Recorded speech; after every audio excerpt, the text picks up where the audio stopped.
Welcome everyone to my channel Ayurveda arena.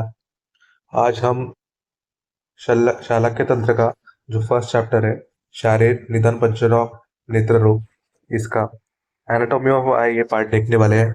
Anatomy of आई ये part modern का point है जो कि नेत्र रचना शरीर में आता है, और इसका मॉडर्न एस्पेक्ट हमें देखना जरूरी है क्योंकि एमसीक्यू और एससीक्यू में ज्यादातर मॉडर्न क्वेश्चन ही आते हैं थ्योरी पेपर में। तो चलिए स्टार्ट करते हैं। तो देखते हैं सबसे पहले एनाटॉमी ऑफ आई। ठीक है, यहाँ पर हमने डायग्राम दी है एनाटॉमी ऑफ आई की, ये बाद में हम सारी की सारी देखेंगे। तो सबसे पहले देखते हैं कि आई क्या है। आई क्या है, तो ये है कि ऑर्गन ऑफ विजन है। ठीक है, जो हमने को विजन प्रोवाइड करता है उस ऑर्गन को कहते हैं हम eye. Eye and its appendages are situated in the orbits.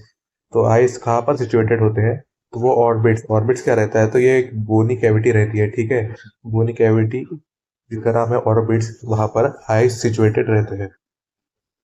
यहाँ पर हम देख सकते हैं कि यहाँ पर ऑर्बिट्स की डायग्राम दी है, जहाँ पर optical canal, superior orbital fissure वगैरह स्ट्रक्चर हमें देखने को मिलते हैं। ठीक है, उसके बाद देखते हैं एनाटॉमी ऑफ ऑर्बिट, यानी कि नेत्र गुहा क्या रहता है। ठीक है, ऑर्बिट जैसे कि हमने बताया था कि ऑर्बिट्स क्या है, बोनी सॉकेट्स या कैविटीज है। Orbits are pair of pyramidal cavities और सॉकेट्स इन अ स्कल। ठीक है, स्कल में सिचुएटेड रहती है पिरामिडल कैविटीज और सॉकेट्स। ठीक है, which eyes and appendages are situated. Eyes और उसके अपेंडेजेस जहाँ पर सिचुएटेड रहते हैं वो बोनी कैविटीज, यही ऑर्बिट कहलाते हैं। Orbits are situated one on each side of nose. ठीक है, नोज बीच में रहता है दोनों ऑर्बिट्स के, between anterior cranial fossa above and maxillary sinus below. Orbits के ऊपर क्या रहता है, तो एंटीरियर क्रैनियल फोसा अबोव रहता है। ठीक है, और मैक्सिलरी साइनस नीचे रहता है ऑर्बिट के। अब हम देखते हैं ऑर्बिट्स का मेजरमेंट। ठीक है, एंटेरो पोस्टीरियर डायमीटर उसका रहता है 5 से 8 सेंटीमीटर, उसका एंटेरो पोस्टीरियर डायमीटर रहता है। वर्टिकली और हॉरिजॉन्टली ये 4 सेंटीमीटर रहता है। Orbits are formed by combination of following bones. Orbits में कौन कौन से बोन्स हमें देखने को मिलते हैं, तो इसमें टोटल 6 बोन्स देखने को मिलते हैं। Frontal bone, sphenoid bone, ethmoid bone, maxilla bone, palatal bone and lacrimal bone. ठीक है, उसके बाद पार्ट्स ऑफ ऑर्बिट्स जो रहते हैं, तो उसमें 4 पार्ट्स मेनली रहते हैं। सबसे पहले आता है बेस, उसके बाद अपेक्स, रूफ और फ्लोर। नाम से ही पता चलता है, बेस मतलब नीचे का भाग, अपेक्स मतलब थोड़ा सा बोनी पोर्शन यानी कि एंगुलर पोर्शन, रूफ मतलब ऊपर का भाग, और फ्लोर मतलब जो फ्लोर रहता है ऑर्बिट का। ठीक है, अब हम देखते हैं ऑर्बिट के कंटेंट। ऑर्बिट में क्या क्या कंटेंट रहते हैं, इसमें टोटल 9 कंटेंट रहते हैं। सबसे पहले हम ये 4 कंटेंट देखते हैं। सबसे पहले पहला जो आता है वो है eyeball and intra orbital part. ठीक है, क्योंकि ऑप्टिक नर्व के पास रहता है इंट्रा ऑर्बिटल पार्ट। ठीक है, दूसरे बात दूसरा आता है टेंडन्स कैप्सूल। टेंडन्स कैप्सूल क्या है, तो ये सॉकेट फॉर्म करता है। किस लिए, तो आईबॉल की मूवमेंट के लिए जो सॉकेट फॉर्म करता है उसको कहते हैं टेंडन्स कैप्सूल या टेनन्स कैप्सूल। ठीक है, extends from limbus to optic nerve. Tenon's capsule extend मतलब लिम्बस से ऑप्टिक नर्व तक फैला हुआ रहता है। तीसरा आता है एक्स्ट्रा ऑकुलर मसल। ठीक है, एक्स्ट्रा ऑकुलर मसल क्या है, तो ये आईबॉल के मूवमेंट के लिए रिस्पॉन्सिबल है, जो कि डिफरेंट डायरेक्शन में आईबॉल को मूव कराता है। इसमें 4 रेक्टस और 2 ऑब्लिक मसल का इंक्लूजन रहता है, यानी कि एक्स्ट्रा ऑकुलर मसल में 4 रेक्टस और 2 ऑब्लिक मसल रहते हैं। चौथा आता है lacrimal gland and lacrimal sac. ये हम आगे देखेंगे डायग्राम में लैक्रिमल ग्लैंड का फंक्शन वगैरह कैसे होता है। फिफ्थ स्ट्रक्चर उसमें जो रहता है वो है ऑप्थेल्मिक आर्टरी और उसके ब्रांचेस। सिक्स स्ट्रक्चर जो रहता है उसमें रहता है थर्ड, फोर्थ, फिफ्थ और सिक्स क्रैनियल नर्व्स, और फर्स्ट और सेकंड क्रैनियल नर्व्स के ब्रांचेस उसमें रहते हैं। सेवंथ आता है branches from carotid and cavernous plexus. Cavernous plexus रहते हैं और कैरोटिड प्लेक्सस, ये जो सिंपैथेटिक नर्व सिस्टम का पार्ट है उसके ब्रांचेस इसमें देखने को मिलते हैं। कहाँ पर, ऑर्बिट में। एट स्ट्रक्चर उसमें रहता है वो है सिलेरी गैंग्लियन, और नाइन्थ स्ट्रक्चर उसमें जो रहता है ऑर्बिटल फैट एंड फेशिया। तो ये हमने देख लिए ऑर्बिट के कंटेंट या फिर ऑर्बिट के जो स्ट्रक्चर जिसमें प्रेजेंट रहते हैं, ये सब 9 है टोटल ऑर्बिट के कंटेंट। यहाँ पर देख सकते हैं हम कि ऑर्बिट की सारी डायग्राम हमने दी है, जिसमें फ्रंटल बोन, सुप्रा ऑर्बिटल मार्जिन, यहाँ पर फ्रंटल बोन, इसके ऊपर स्फेनोइड बोन। स्फेनोइड बोन कहाँ पर रहता है, तो ऑर्बिट के बीच में, जिसमें ऑप्टिक कैनल इसमें जो रेक्टिनल ग्लैंड के पास भी रहती है। फिर आता है ज़ाइगोमैटिक बोन। ज़ाइगोमैटिक बोन मतलब जो हमारा यहाँ पर रहता है सिचुएटेड आइज के नीचे, और ये फेस शेप के जो ज़ाइगोमैटिक बोन है वो डिफाइनेड स्ट्रक्चर प्रोवाइड करता है। मैक्सिला है, नेजल बोन है, लैक्रिमल बोन है, इथमोइड बोन है, ठीक है। और लैक्रिमल फोसा पे लैक्रिमल ग्लैंड सिचुएटेड रहती है। फिर आता है उसके बाद पैलेटिन बोन, इसके जस्ट पास में पैलेटिन बोन भी रहती है। इंफ्रा ऑर्बिटल फोरामेन, ठीक है, ये फोरामेन यहाँ पर सिचुएटेड रहता है। और ऊपर है जो सुप्रा ऑर्बिटल फोरामेन, ठीक है, जो कि सुप्रा ऑर्बिटल मार्जिन के ऊपर साइड में रहता है। उसके बाद देखते हैं हम ऑर्बिट का arterial supply, venous drainage, nerve supply, ठीक है। आर्टेरियल सप्लाई कहाँ से होता है, तो ऑप्थेल्मिक आर्टरी से, और उसके ब्रांच ऑफ कैरोटिड आर्टरी जो रहती है ऑप्थेल्मिक आर्टरी, उसी से आर्टेरियल सप्लाई होता है। वेनस ड्रेनेज कहाँ से होता है, तो ऑप्थेल्मिक वेन से इसका ब्लड ड्रेन होता है। नर्व सप्लाई क्या है, तो उसका मोटर नर्व सप्लाई जो है वो है सुपेरियर रेक्टस, लेटरल रेक्टस, और चार रेस्ट मतलब बाकी के चार मसल, ये मोटर नर्व सप्लाई रहते हैं।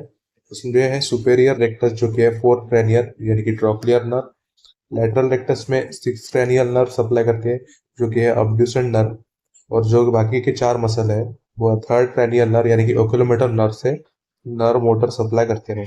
सेंसरी नर्व सप्लाई जो है वो है first and second division of trigeminal nerves, ठीक है। सेंसरी जो सप्लाई रहता है उसमें फर्स्ट और second division of trigeminal nerve supply करती है, यानी कि ophthalmic nerve and maxillary nerve. अब हम आते हैं anatomy of eyeball. Anatomy of eyeball में हम सबसे पहले उसका देखेंगे स्ट्रक्चर, शेप, साइज वगैरह, ठीक है।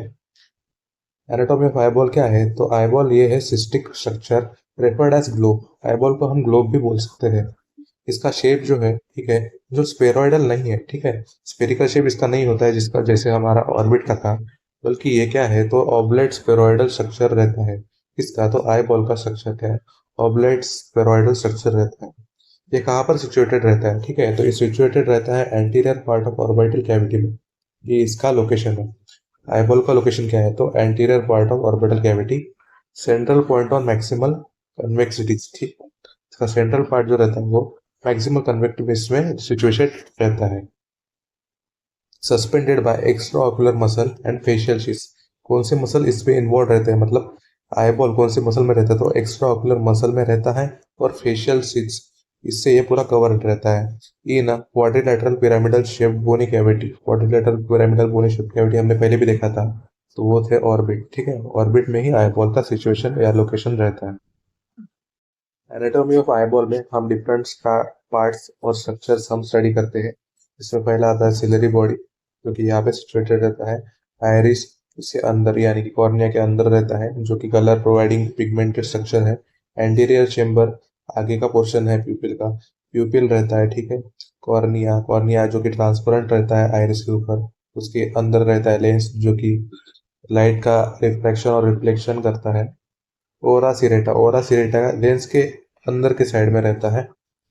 बाहर का साइड जो कवरिंग रहता है आई का वो है स्क्लेरा, उसके अंदर रहता है रेटिना। उसके बाद मैक्यूल, मतलब मैक्यूल जो येलो स्पॉट रहता है वो, वाइटरस ह्यूमर उसके अंदर रहता है, ठीक है। जो आर्टरी रहती है जो वो आर्टरी और वेन, ठीक है, ओकुलोमीटर आर्टरी और ओकुलोमीटर वेन, और ऑप्टिक नर्व जो कि कंट्रोल करती है विजन को।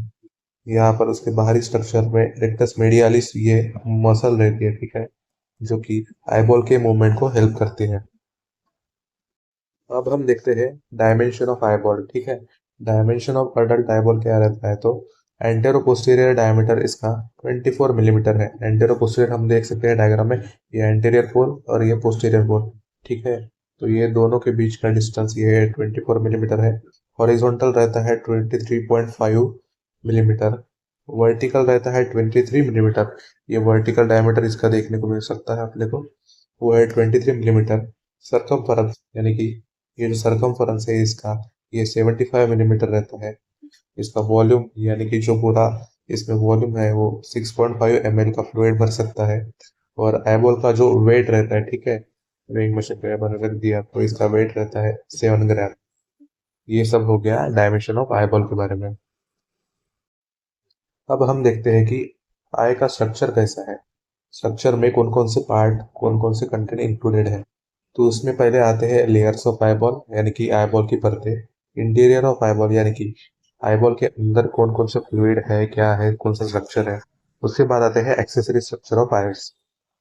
लेयर्स ऑफ आईबॉल में 3 लेयर मेन है, जो कि है outer fibrous layer, middle vascular layer, third है इनर नर्वस लेयर है। लेयर में जो आउटर फाइब्रस लेयर रहती है वो है स्क्लेरा और कॉर्निया। जो मिडल वैस्कुलर लेयर रहती है वो है रूबियल ट्रैक्ट, जिसको हम आइरिस, सिलियरी बॉडी और कोरॉइड भी बोल सकते हैं। थर्ड जो आती है वो इनर नर्वस टिश्यू लेयर होती है। इनर नर्वस टिश्यू यानी कि ये विजन को कंट्रोल करती है ज्यादातर। इसमें आते हैं रेटिना, ऑप्टिक डिस्क, ठीक है, और ऑप्टिक नर्व।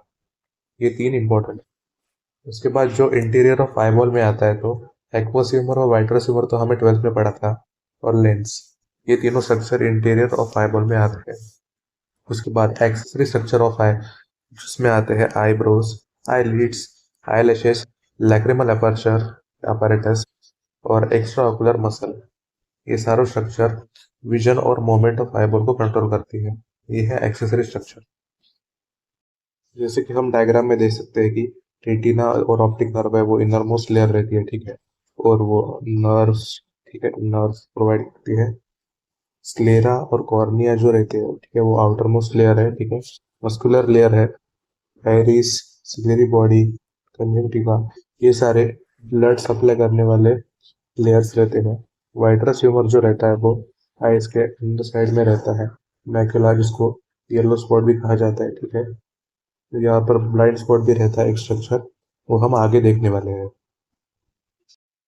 डायग्राम में देख सकते हैं। सबसे पहले देखते हैं हम स्क्लेरा, ठीक है। स्क्लेरा क्या है तो आउटर फाइब्रस लेयर है। सबसे पहले हम आउटर फाइब्रस लेयर के बारे में देखने वाले हैं। स्क्लेरा, कॉर्निया, ठीक है। स्क्लेरा में आता है, क्या है स्क्लेरा तो ये composed of dense slightly elastic layer consisting of collagen fibre. Dense है स्क्लेरा लेयर, स्लाइटली इलास्टिक है, कोलाजन फाइबर से बनी रहती है, तो ये स्क्लेरा है। स्क्लेरा का काम क्या है तो ये मेनली प्रोटेक्टिव इन फंक्शन है। सबसे बाहर की परत है आइस की, तो इसलिए प्रोटेक्शन का फंक्शन ये करती है। Maintain the shape of the globe, globe यानी कि आईबॉल, ठीक है। आईबॉल का शेप मेंटेन करने में स्क्लेरा हेल्पफुल काम करती है। एंटीरियर 1/6 पार्ट जो रहता है जो कि ट्रांसपेरेंट रहता है तो वो तो कॉर्निया रहता है, ठीक है। और जो पोस्टीरियर 5/6 पार्ट है उसको ओपेक रहता है, उसको हम स्क्लेरा बोलते हैं। स्क्लेरा, इसका काम तो प्रोटेक्शन हुआ है, आउटर मोस्ट लेयर है, और posterior 5/6 part of the eyeball ये फॉर्म करते हैं। All extra ocular muscles are attach here. Extra ocular muscles का अटैचमेंट कहाँ पर होता है तो वो स्क्लेरा पर होता है। स्क्लेरा का डायमेंशन जो कि है अबाउट 1 मिलीमीटर थिक रहता है, ठीक है, in the posterior side. Posterior side में रहता है स्क्लेरा, 1 मिलीमीटर थिक रहता है। बिकम्स थिन, सामने जाकर, यानी कि ये सामने जैसे जाता है तो ये थिन लग जाता है, यानी कि सीयू लाइक मेम्ब्रेन फॉर्म करता है, जिसको हम लैमिना क्रिब्रोसा भी बोलते हैं, where the optic nerve pierces. Optic nerve का जहाँ पे पियर्सन, यानी कि ऑप्टिक नर्व जहाँ पे घुसती है उसको हम लैमिना क्रिब्रोसा कहते हैं। तो लैमिना क्रिब्रोसा क्या है तो सामने जाकर स्क्लेरा ही थिन आउट हो जाती है और सीयू लाइक मेम्ब्रेन फॉर्म करती है, उसको ये हम लैमिना क्रिब्रोसा बोलते हैं। एमसीक्यू के में बहुत बार आ चुका है लैमिना क्रिब्रोसा के बारे में, तो ये पॉइंट अच्छे से करके रखिए। क्लेरा के बाद हम देखते हैं कॉर्निया के बारे में। कॉर्निया क्या है तो ये एंटीरियर 1/6 पोर्शन फॉर्म करती है, जो कि सामने का पोर्शन है, ठीक है, ये कॉर्निया फॉर्म करती है। यहाँ पर देख सकते हैं हम कॉर्निया। कॉर्निया क्या है तो एंटीरियर 1/6 पोर्शन फॉर्म करती है, ट्रांसपेरेंट रहती है, क्लीन और ट्रांसपेरेंट रहती है। देखने को वैसे तो ब्लैक दिखाई देती है ऊपर से, लेकिन एक्चुअली ये आयरिस के वजह से कलरफुल दिखाई देती है, लेकिन होती तो है ट्रांसपेरेंट। इलिप्टिकल स्ट्रक्चर इसका रहता है और इसका जो सरफेस रहता है वो स्मूथ और शाइनिंग रहता है, ठीक है। कॉर्निया को और एक मेन चीज ये है कि main refractive media of the eye बोला जाता है, यानी कि कॉर्निया ऐसा काम करता है कि लाइट का जो रिफ्लेक्शन या फिर रिफ्रैक्शन करते हैं, रिफ्लेक्शन मेनली, तो ये कॉर्निया के वजह से होते हैं, इसलिए उसे मेन रिफ्रैक्टिव मीडिया बोला जाता है। कॉर्निया के हमें 5 लेयर्स देखने हैं, जो कि है epithelium, Bowman's membrane, stroma, डेसिमेंट membrane और एंडोथेलियम। इन 5 लेयर से कॉर्निया फॉर्म होती है। उसके बाद जो थर्ड आउटर फाइब्रस लेयर होता है वो कहलाता है लिम्बस। लिम्बस जो रहता है, ठीक है, जो ये पोस्टीरियर पार्ट हमने को देखने को मिलता है, ठीक है, वो तो रहता है स्क्लेरा, ठीक है, और सामने का 1/6 पोर्शन रहता है वो तो है कॉर्निया। ये स्क्लेरा और कॉर्निया का जहाँ पर जंक्शन होता है, ठीक है, उसको हम लिम्बस बोलते हैं। Junction between cornea and sclera is known as limbus. ये कनेक्टिव टिश्यू की तरह काम करता है। आउटर फाइबरस लेयर के बाद हम देखते हैं middle vascular layer. Middle vascular layer में सबसे पहले आइरिस आता है। तो आइरिस क्या है, ये हम डायग्राम में यहाँ पे देख सकते हैं। ये आइरिस है, जो कि कॉर्निया जो रहता है, कॉर्निया के अंदर रहता है, मतलब अंदर के साइड में रहता है आइरिस। तो आइरिस क्या है, coloured, free, highly vascular structure रहता है। कलर्ड रहता है, जैसे कि हम देखे थे कि कॉर्निया जो रहता है, क्या कॉर्निया तो ट्रांसपेरेंट रहता है, लेकिन जो उसका कलर रहता है वो आइरिस की वजह से ही आता है। आइरिस कलर्ड और फ्री स्ट्रक्चर है। हाईली वैस्कुलर स्ट्रक्चर भी है। हाईली वैस्कुलर का मतलब यहाँ पे ब्लड सप्लाई ज्यादा से ज्यादा होता है। सर्कुलर डायफ्राम भी रहता है इसको। और aperture in the centre. Aperture in the centre जो रहता है, ये जो पार्ट हम देख रहे हैं, ये प्यूपिल, इसको हम प्यूपिल बोलते हैं। जो अपर्चर सेंटर सेंटर में जो अपर्चर रहता है वो प्यूपिल रहता है। जो आइरिस क्या करता है, it divides the anterior segment of the I into anterior and posterior chambers, ठीक है। आइरिस जो रहता है एंटीरियर सेगमेंट ऑफ आई, यानी कि एंटीरियर पोर्शन ऑफ द आई को डिवाइड करता है सामने के एंटीरियर और पोस्टीरियर पोर्शन ऑफ द, यानी चेम्बर जिसको हम बोलते हैं। और जो पोस्टीरियर चेम्बर, ठीक है, जो रहता है इसमें एक्वस ह्यूमर भरा हुआ रहता है।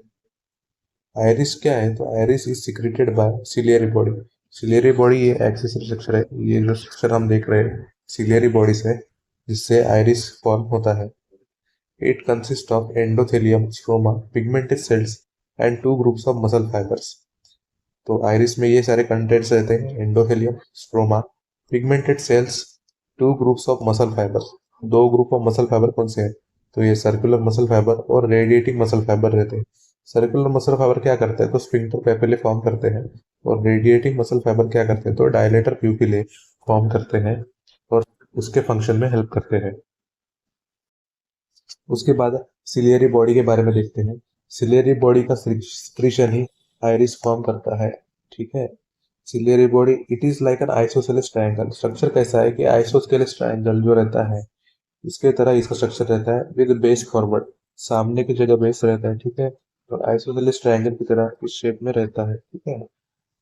About 6 millimetre in length, 6 millimetre इनका डायमीटर रहता है। Iris is attached to the middle of the base. Iris कहाँ पर अटैच रहती है, मिडल ऑफ द बेस में। सिलियरी बॉडी के मिडल ऑफ द बेस में आइरिस जो रहती है वो अटैच रहती है।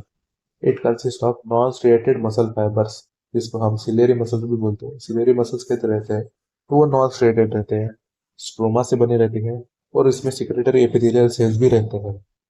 The two main parts of the ciliary body के दो मेन पार्ट्स रहते हैं, जो कि है पार्स प्लिकाटा और पार्स प्लाना, है। ये दो पार्ट्स रहते हैं सिलियरी बॉडी में। पार्स प्लिकाटा क्या है, तो अबाउट 2 मिलीमीटर इसका डायमीटर रहता है। और पार्स प्लाना जो कि 4 मिलीमीटर लेंथ में रहती है। ये इसके सिलियरी बॉडी के दो पार्ट्स हो गए। रेटिना जो रहता है और जो स्क्लेरा रहता है, ठीक है, इन दोनों, ये रेटिना हो गया, ये स्क्लेरा हो गया, इन दोनों के बीच में ये जो डार्क कलर का जो स्ट्रक्चर हमें को देखने को मिलता है, उसी को हम कोरोइड बोलते हैं। तो कोरोइड क्या है, इसे dark brown highly vascular layer, highly vascular मतलब ज्यादा से ज्यादा यहाँ से ब्लड सप्लाई होता है, between the retina and sclera, extend from ora serrata to the aperture of optic nerve. ठीक है, ओरा सिरेटा यहाँ पर कोई स्ट्रक्चर रहता है, ओरा सिरेटा, और ये रहता है ऑप्टिक नर्व। यहाँ के बीच में जो ये एक्सटेंशन रहता है इसका, वो है कोरोइड। ठीक है, तो ये हो गया कोरोइड के बारे में। मिडल वैस्कुलर लेयर तो हमारी हो गई, जो कि ब्लड सप्लाई करने में हेल्पफुल थी। अब हम देखते हैं कि इनर नर्वस टिश्यू लेयर कौन कौन से हैं। तो इनर नर्वस टिश्यू लेयर में सबसे पहले आता है हमारा रेटिना। रेटिना के बारे में देखते हैं क्या है, तो ये इनर मोस्ट लेयर है, नर्व टिश्यू लेयर है, इनर मोस्ट लेयर है, ठीक है। Derived from neuro ectoderm. MCQ के लिए सबसे ज्यादा इंपॉर्टेंट पॉइंट क्या है, तो रेटिना कहाँ से डिराइव होता है, तो ये न्यूरो एक्टोडर्म से डिराइव होता है। It is a thin membrane. कैसा मेम्ब्रेन है, तो ये थिन मेम्ब्रेन है, extending from optic disc to the ora serrata in front. Optic disc और ओरा सिरेटा तक रेटिना का एक्सटेंशन रहता है, which is the anterior termination of the retina and where it is the continuous with epithelium of ciliary body. सामने जो रहता है anterior portion, retina का, वहां तक रेटिना कंटिन्यू करता है एपिथेलियम ऑफ सिलियरी बॉडी तक रेटिना का एक्सटेंशन हमें देखने को मिलता है। डायग्राम में देख सकते हैं हम, ये रेटिना का लेयर है, इसमें रॉड्स और कोन्स भी इंक्लूडेड रहते हैं। रेटिना ही फोटोपिक और फोटोपिक विजन कंट्रोल करता है। उसके बाद देखते हैं जो रेटिना में जो एक स्ट्रक्चर रहता है मैक्यूला, ठीक है, उसको मैक्यूला ल्यूटेआ या फिर येलो स्पॉट भी कहा जाता है। मैक्यूला ल्यूटेआ ये इम्पोर्टेंट स्पॉट है। क्यों इम्पोर्टेंट स्पॉट है? क्योंकि यहाँ पर मोस्ट सेंसिटिव पार्ट और ज्यादा से ज्यादा कोन्स का प्रीडोमिनेंट एरिया जो रहता है इसको मैक्यूला ल्यूटेआ ही कहा जाता है। मैक्यूला ल्यूटेआ का डायमेंशन क्या रहता है? अबाउट 1.5 मिलीमीटर इन डायमीटर रहता है, सिचुएटेड एट द पोस्टीरियर पोल। ठीक है, पोस्टीरियर पोल, हमने पोल देखे थे एंटीरियर, और ये है पोस्टीरियर पोल, ये वाला। तो ये पोस्टीरियर पोल पे सिचुएटेड रहता है about 3 millimetre to the temporal side of the optic disc. Optic disc यहाँ पर रहती है, ठीक है, ऑप्टिक डिस्क से 3 millimetre to the temporal side, optic disc के टेम्पोरल साइड में 3 मिलीमीटर तक ये मैक्यूला ल्यूटेआ रहता है। There is small depression in the centre of the macula. ये मैक्यूला के सेंटर में भी एक स्मॉल डिप्रेशन रहता है। स्मॉल डिप्रेशन यानी कि एक गड्ढा टाइप, ठीक है, जिसको हम सेंटर ऑफ मैक्यूला बोलते हैं, जहाँ पे कोन्स का प्रीडोमिनेंस रहता है। सबसे ज्यादा कोन्स मैक्यूला ल्यूटिया में तो रहते हैं, लेकिन मैक्यूला ल्यूटिया के अंदर जो एक गहरी जगह है जहाँ पे डिप्रेशन रहता है सेंटर में, वहाँ पे कोन सबसे ज्यादा रहता है, और यही most sensitive part of the retina कहा जाता है इसको, मैक्यूला ल्यूटिया। उसके बाद हम देखते हैं ऑप्टिक डिस्क। ऑप्टिक डिस्क को ही हम ब्लाइंड स्पॉट भी बोलते हैं। तो चलिए देखते हैं। It is circular pink colour disc, ठीक है, पिंक कलर की डिस्क है, सर्कुलर शेप में है, about 1.5 millimetre in diameter. Blind spot जो रहता है 1.5 मिलीमीटर इन डायमीटर रहता है, ठीक है। Consist of only nerve fibre. जैसे कि हम इनर लेयर देख रहे हैं सबसे, तो इनर लेयर नर्व फाइबर से ही बनी रहती है। It does not give any responses to the light, यानी कि ये लाइट इंडिपेंडेंट लेयर है, ठीक है। लाइट इंडिपेंडेंट लेयर भी कहा जाता है किसको? तो ऑप्टिक डिस्क, फिर ब्लाइंड स्पॉट को। It is known as blind spot. Blind spot या फिर ऑप्टिक डिस्क के बाद हम देखते हैं ऑप्टिक नर्व के बारे में। तो ऑप्टिक नर्व क्या है? तो ये इंपॉर्टेंट नर्व है जो कि फोटोपिक और फोटोपिक विजन को कंट्रोल करती है। Optic nerves extend from lamina cribrosa up to the optic chiasma है। लैमिना क्रिब्रोसा हमने पहले देखा था कि कहा रहता है कि ये जो स्क्लेरा और कॉर्निया के बीच का जो रहता है, ठीक है, जो स्क्लेरा रहता है वो थिन आउट हो जाता है। थिन यानी कि उसकी परतें थोड़ी सी कम हो जाती है, और आगे चलकर वो लैमिना क्रिब्रोसा कहती है, ठीक है। ऑप्टिक नर्व क्या रहता है? तो लैमिना क्रिब्रोसा और ऑप्टिक chiasma के बीच में जो एक्सटेंशन है उसको हम ऑप्टिक नर्व कहते हैं। Total length of the optic nerve is 5 centimetre, ठीक है। टोटल लेंथ क्या है ऑप्टिक नर्व की? तो 5 सेंटीमीटर है। हैविंग अबाउट 4 पार्ट्स नेमली, इसमें 4 पार्ट्स प्रेजेंट रहते हैं। इनके नाम है intra ocular part, intra orbital part, intra Asia's part and intra cranial part. ये हो गए ऑप्टिक नर्व के 4 पार्ट्स। ऑप्टिक नर्व सिचुएट रहती है ऑप्टिक डिस्क के साइड में, यानी कि ऑप्टिक नर्व ही नर्व पास करती है। लेयर्स ऑफ आईबॉल तो हमने देख ली है। अब हम देखते हैं कि आईबॉल के इंटीरियर में क्या रहता है। सबसे बड़ा पोर्शन हमें जो दिखाई दे रहा है यहाँ पर वो है वाइट्रस ह्यूमर, ये हो गया हमारा लेंस, और ये हो गया हमारा एक्वस ह्यूमर। ये तीन ही स्ट्रक्चर यहाँ पे इम्पोर्टेंट है जो कि आईबॉल का इंटीरियर फॉर्म करते हैं। चलिए आगे देखते हैं।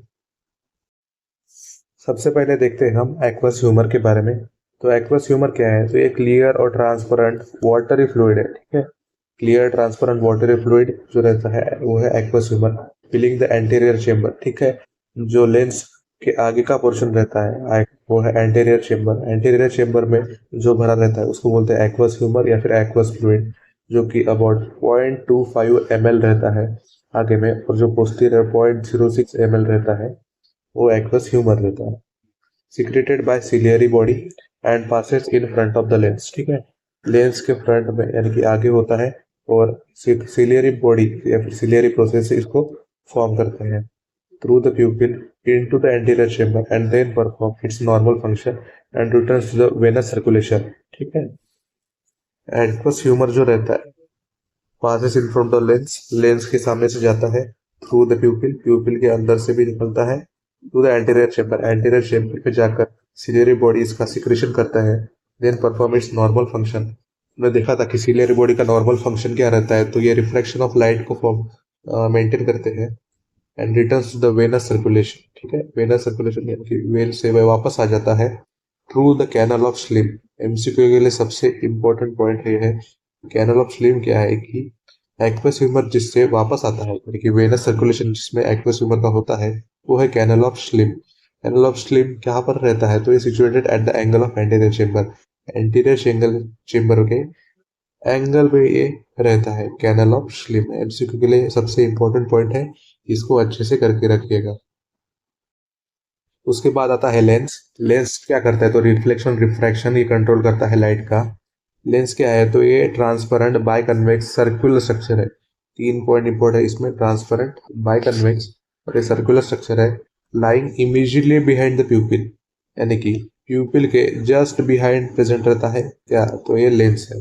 It is suspended from ciliary body, दो सिलियरी बॉडी जो कि आइसोसेलेस ट्रायंगल के फॉर्म में रहती है, तो यहाँ पर ये लेंस इस तरह से प्रेजेंट रहता है, suspended from ciliary body by the suspensory ligament, और ये सस्पेंसरी लिगामेंट से अटैच रहता है। सस्पेंसरी लिगामेंट का दूसरा नाम क्या है, तो ये ज़ोनियोलॉब्जिन इसको बोलते हैं। ज़ोनियोलॉब्जिन और सस्पेंसरी लिगामेंट दोनों एक ही है, एमसीक्यू के लिए इंपॉर्टेंट है, इसको याद रखिएगा। Zonule of Zinn, it is enclose within transparent capsule, तो ये ट्रांसपेरेंट कैप्सूल के अंदर रहता है क्या, तो ये लेंस। तो ये है देखने हमें लेंस के बारे में। तीसरा जो आता है तो ये वाइट्रस ह्यूमर। वाइट्रस ह्यूमर की क्वांटिटी सबसे ज्यादा रहती है आईबॉल में। तो ये क्या है, तो ये कलरलेस है, ट्रांसपेरेंट है, इनर्ट जेल है। ठीक है, इनर्ट जेल टाइप है, ये फ्लूइड नहीं है, इसको ध्यान में रखिएगा, ये फ्लूइड नहीं है, तो ये जेल कंसिस्टेंसी रखता है क्या, तो vitreous humour which फिल्स the posterior fourth fifth of the eyeball. Posterior fourth fifth portion है आईबॉल का, ये वाइट्रस ह्यूमर से ही बना रहता है और ये जेल की कंसिस्टेंसी रखता है, याद रखिएगा, ये भी इम्पोर्टेंट है एमसीक्यू के लिए। और posterior fourth fifth of the eyeball के लिए ये कॉन्स्टिट्यूट करता है। उसके बाद देखते हैं हम accessory structure of the eyes. Eyes के जो एक्सेसरी स्ट्रक्चर है उसमें पहला आता है आईब्रोज, दूसरा आईलिड्स और आईलैशेस। आईब्रोज के बारे में देखते हैं, दे आर टू आर्च रीजस। ठीक है, टू आर्च रीजस है of the supra orbital margin.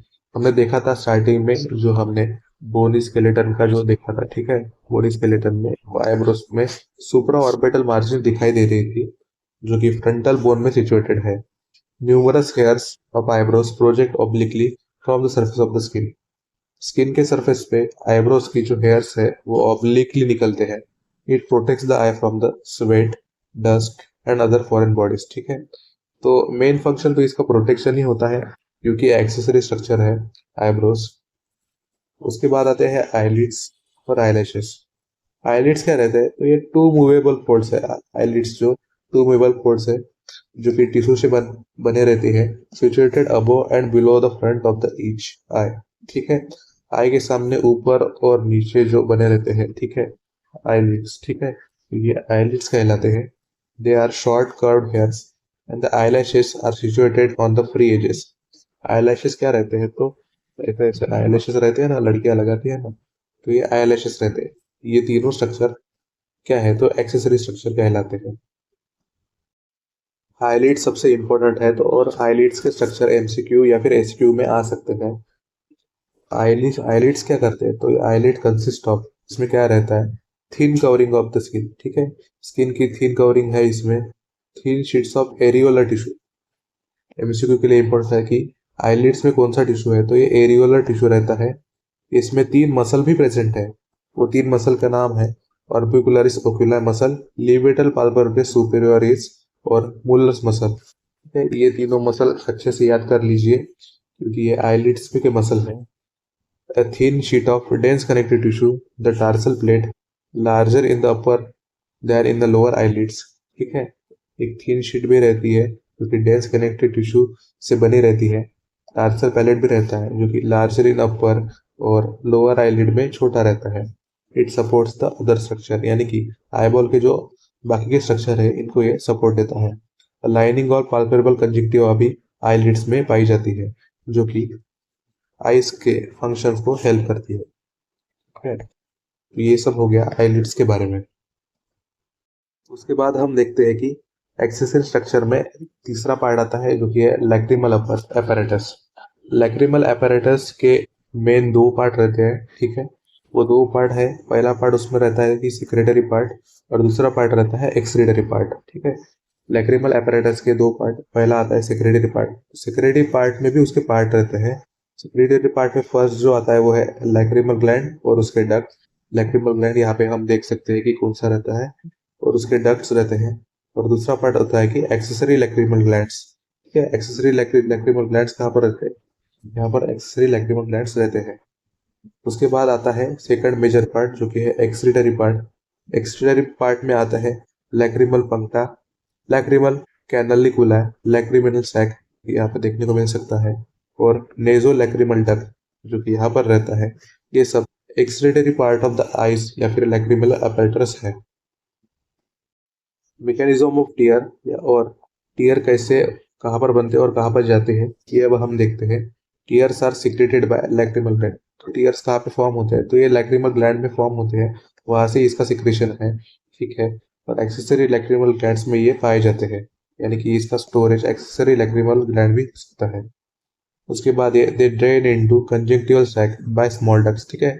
छोटे छोटे डक्ट्स होते हैं जिसके थ्रू ये कंजंक्टिवल सैक में आते हैं। Then the tears pass into lacrimal sac. Lacrimal sac में आके ये क्या करते हैं, तो ये through two canaliculi naso lacrimal duct में पास होते हैं। थ्रू कैनालिकुला के बाद में नेसो लैक्रिमल डक्ट में पास होते हैं, और उसके बाद ये नेजल कैविटी में जाते हैं, जहाँ पे इंफीरियर मेटस हुए मिलते हैं और नेजल कैविटी से भी बहने लगते हैं। उसके बाद हम देखते हैं कि एक्स्ट्रा ऑकुलर मसल क्या रहता है।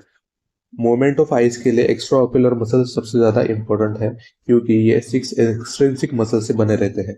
Movement of eye ball control करते हैं। 6 एक्सट्रिंसिक मसल में क्या है, तो ये 4 स्ट्रेट मसल है इसमें, और 2 ऑब्लिक मसल है, यानी कि 4 स्ट्रेट और 2 तिरछे मसल इसमें प्रेजेंट रहते हैं, जो कि movement of eye ball control करते हैं। तो ये मूवमेंट कैसी होती है, तो मूवमेंट के लिए जो आइज है, तो उनको पर्टिकुलर डायरेक्शन में देखने के लिए, ठीक है, तो ये अंडर वॉलेंटरी कंट्रोल होता है। हमें वहां देखना है, यहाँ देखना है, ये हम डिसाइड करते हैं। लेकिन जो इसका कोऑर्डिनेशन है, ठीक है, वो ऑटोनॉमिक नर्वस सिस्टम से कंट्रोल होता है, ठीक है। जैसे कि हमें अगर सामने यानी कि सीधा देखना है और पास में देखना है, तो ये नियर विजन और डिस्टेंट विजन, ये दोनों को कंट्रोल करता है। और ये कंट्रोल कहाँ से होता है, तो ऑटोनॉमिक नर्वस सिस्टम से ये कंट्रोल होता है। अब हम देखते हैं ब्लड सप्लाई ऑफ द आई। आई का ब्लड सप्लाई क्या है। सबसे पहले देखते हैं हम इसका आर्टेरियल सप्लाई। आर्टेरियल सप्लाई में 4 आर्टरी आती है, उनके नाम है, पहला है सिलेरी आर्टरी, दूसरा है सेंट्रल रेटिनल आर्टरी, तीसरा है थैल्मिक आर्टरी, और चौथा है इंटरनल कैरोटिड आर्टरी। हम देख सकते हैं यहाँ पे डायग्राम में कि ये इंटरनल कैरोटिड आर्टरी है। उसके बाद ये ऊपर ऑप्थेल्मिक आर्टरी है यहाँ पर, ठीक है। ये लैक्रिमल आर्टरी है, जो कि लैक्रिमल यानी कि जो अश्रु रहते हैं उसको कंट्रोल करते हैं आर्टरी। ये सेंट्रल रेटिनल आर्टरी है, जो कि बीच वाली बड़ी वाली आर्टरी जो रहती है वो सेंट्रल रेटिनल आर्टरी रहती है, ठीक है। तो ये 4 आर्टरी इंपॉर्टेंट है। उसके बाद आता है इसका वेनस ड्रेनेज, यानी कि वापस कैसे जाती है ब्लड। शॉर्ट सिलेरी वेन से जाती है वापस, anterior ciliary vein, vortex vein, और सेंट्रल रेटिनल वेन, यानी कि जो यहाँ पर वेन्स रहते हैं इसमें, यहाँ से वो ब्लड सप्लाई वापस जाता है। फिर से कहला रिपीट करता हूँ, short ciliary vein, anterior ciliary vein, vortex vein, और सेंट्रल रेटिनल वेन, ये वेनस ड्रेनेज है आई बॉल का। उसके बाद हम देखते हैं कि nerve supply of the eyes क्या है, ठीक है। मसल, नर्व और उसके फंक्शन के थ्रू हम देखते हैं। चार्ट बनाया है हमने अच्छे से। पहली मसल आती है सुपेरियर रेक्टस, जो कि ओकुलोमोटर नर्व से कंट्रोल कर होती है, और इसका फंक्शन क्या है कि rotate the eyeball inwards, eyeball को अंदर की तरफ मोड़ना, ठीक है। ये सुपेरियर रेक्टस मसल का काम है, जो कि ओकुलोमोटर नर्व से कंट्रोल होती है। दूसरे इसमें आते हैं इंफीरियर रेक्टस मसल, ये भी ओकुलोमोटर नर्व से कंट्रोल होती है, जिसका फंक्शन है आईबॉल को आउटवर्ड मोड़ना, ठीक है, बाहर की तरफ आईबॉल को मूवमेंट करना। उसके बाद आता है मीडियल रेक्टस मसल, ये भी ओकुलोमोटर नर्व से कंट्रोल होती है, और आईबॉल को अपवर्ड डायरेक्शन में ये मूवमेंट कराती है। इसके बाद आता है inferior oblique muscle, inferior oblique muscle भी ओकुलोमोटर नर्व से कंट्रोल होती है, जो आईबॉल को डाउनवर्ड रोटेट कराने में हेल्प करती है। ये हमने चारों मसल देख लिए, वो सब के सब ओकुलोमोटर नर्व से ही कंट्रोल होते हैं। Superior rectus, inferior rectus, medial rectus और इंफीरियर ऑब्लिक मसल, चारों मसल ओकुलोमोटर नर्व से कंट्रोल होती है। इसके बाद हम देखते हैं lateral rectus. Lateral rectus muscle जो क्या है, मसल जो है वो अब्ड्यूसेंट नर्व से कंट्रोल होती है, जो कि सिक्स्थ क्रैनियल नर्व है। It rotates the eyeball so that cornea turn upwards and outward. ठीक है, कॉर्निया अगर अपवर्ड जाती है और बाहर की तरफ जाती है, ठीक है, तो ये अब्ड्यूसेंट क्रैनियल नर्व का काम है, जो कि लैटरल रेक्टस मसल करती है। सुपीरियर ऑब्लिक मसल क्या करती है, तो ये rotates the eyeball so that cornea turns downwards and outwards, cornea को डाउनवर्ड्स और आउटवर्ड्स करना। ठीक है, ये काम किसका है, सुपीरियर ऑब्लिक मसल का काम है। सुपीरियर ऑब्लिक मसल ट्रॉक्लियर यानी कि फोर क्रैनियल नर्व से कंट्रोल होती है। ये हो गया nerve supply and muscles of eye. अब हम देखते हैं nerve supply of eye through the diagram. ठीक है, ये डायग्राम काफी हार्ड लग रही है, लेकिन हम इजी करके इसको बताएंगे। सबसे पहला आता है मेन सेंसरी रूट ऑफ एनियल नर्व। ठीक है, एनियल नर्व 5 से जो रिलीज होते हैं, भी फोर्थ यानी कि थर्ड नर्व है ओकुलोमोटर नर्व, फोर्थ है ट्राइजेमिनल नर्व, और जो सिक्स रहती है वो है ड्यूसेंट नर्व। ठीक है, यही से ही इसका नर्व सप्लाई रहता है। नर्व सप्लाई आगे आगे जाके ऑप्टिक नर्व के थ्रू ये आइस के मूवमेंट और जो सिक्रेशन रहते हैं उसको कंट्रोल करती है। इसमें एक्सेसरी नर्व भी रहते हैं, जैसे कि जाइगोमेटिक नर्व और लैक्रिमल नर्व, ठीक है, फ्रंटल नर्व। ये सारे तीनों नर्व जो है वो एक्सेसरी नर्व यानी कि जो हेल्प करते हैं नॉर्मल फंक्शन ऑफ आइस में। एक्सेसरी नर्व भी है। ठीक है, ये सारे नर्व्स कैसे रहते हैं, तो अटैच रहते हैं यहाँ पे आइस को, जो कि रेटिना और ऑप्टिक नर्व सबसे ज्यादा इंपॉर्टेंट है। वो नर्व सप्लाई मेनली कराती है सारे के सारे आई बॉल को।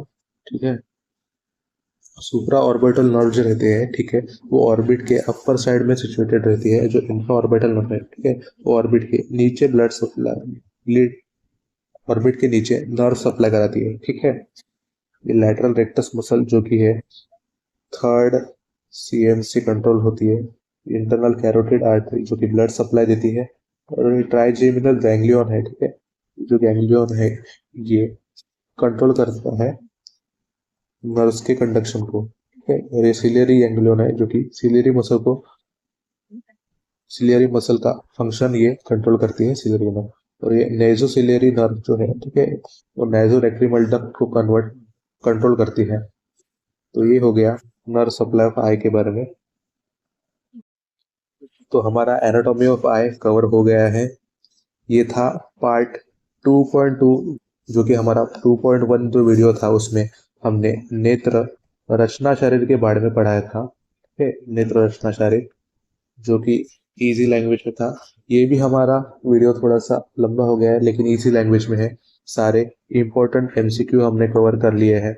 एसीक्यू के लिए जो इम्पोर्टेंट पॉइंट्स आते हैं, जैसे कि स्ट्रक्चर ऑफ वायर यानी कि वैस्कुलर लेयर क्या है ना, जो कि नर्व सप्लाई क्या है, ऐसे जो क्वेश्चन आते हैं वो ज्यादातर एसीक्यू में आता है। सारा के सारा एनाटॉमी तो ज्यादातर नहीं आता है पेपर में, थियरी एग्जाम में, लेकिन हमने सारा का सारा कवर किया है। एनसीआईएसएम के हिसाब से ही हम चल रहे हैं। ऐसे ही आगे वीडियोस हम डालते रहेंगे, जिसके लिए आपको हमारे चैनल को लाइक सब्सक्राइब करना बहुत ज़्यादा ज़रूरी है। और अपने फ्रेंड्स के साथ भी शेयर कीजिए, ताकि उनका भी syllabus time to time cover रहते रहे। तो ठीक है, thank you guys, thank you for watching.